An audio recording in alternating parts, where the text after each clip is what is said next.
Hello, I'm Armin Budish. Welcome to Golden Opportunities. Today, we honor a man whose fight for civil rights earned him entry into the Hall of Fame.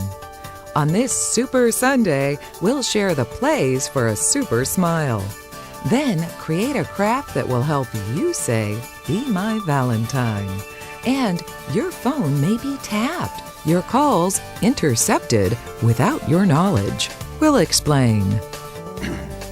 It's Super Bowl Sunday, and we have a winning lineup of guests and topics. So pull up a chair and join us at our kitchen table for Golden Opportunities.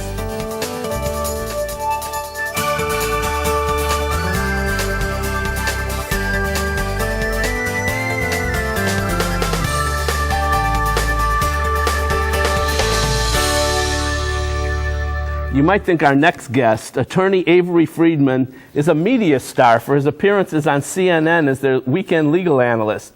But his real star power comes from fighting for civil rights.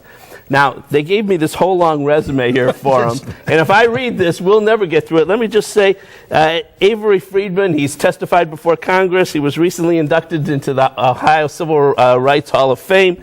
He's Mr. Underdog. He's fought for the underdog. Thanks for joining us today. Oh, it's great to be with you. Look, I got to tell you something. I was at Costco, and two older women approached me and said that they never missed my show on the weekend, and I was so thrilled.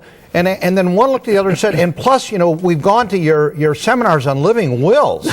I go, ladies and gentlemen, I am not Armin Budish. This is Armin Budish. So, very nice, but they got me mixed up with you, obviously. It's very easy. Well, we look identical. We were separated at birth. I think that's really what it was. Well, Avery is a good friend of mine. Now, Avery, why'd you get involved fighting for the underdogs? Well, I've been doing this for about 40 years. I've never been very good at taking directions, and I thought this is what I wanted to do. And it was at a time, Armin, where no one was really out there fighting for the rights of minorities, women, disabled people, elderly. And so there were a handful of us around the country that started doing this work and never dreamt that it would I'd be doing it today, but I am. You've made a few people, though, a little bit angry by some of the things you've done. You ever fear for your safety? Look, you know, you get these hate letters, they're going to kill your kids or they're going to blow up your car. The truth is, and you get them too, Armin, you know, you understand. The fact is they never sign the letters. They're a bunch of cowards. They really hide behind their anonymity. If you let that interfere with what you stand for and what you do, nothing ever gets done. All right. You know, this is a very different time than when 40 years ago. Today we have all the social media, we have blogs, tweets, all this stuff.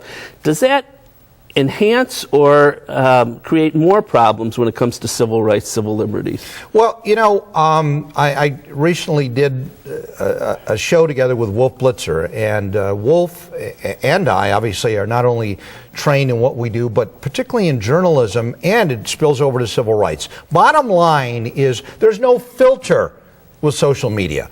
People put up there whatever they want to put up there. There's no parameters. So the consequence, the bad news, is that you have extreme views out there that hurt other people.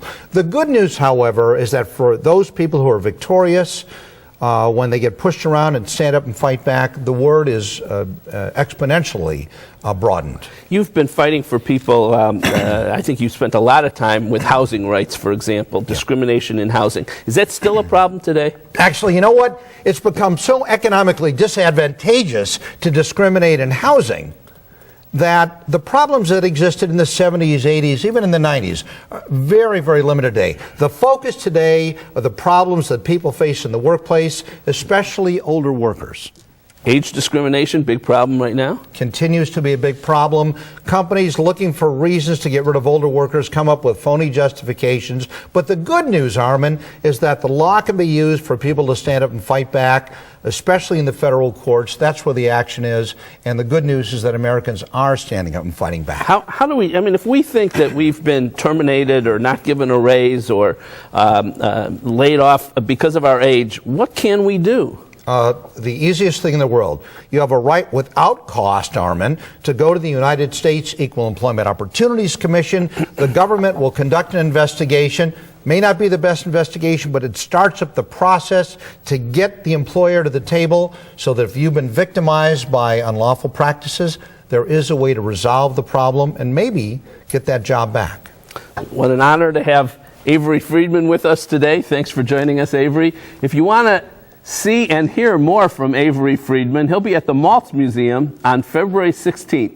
He'll have a conversation with Michael Bennett, editor of the Cleveland Jewish News, and he'll talk about a lot of the things we've been talking about today. To learn more, you can give him a call at 216-593-0575 or visit www.maltzjewishmuseum.org. We'll be back in a moment. Thanks. Next, creating a smile that really scores.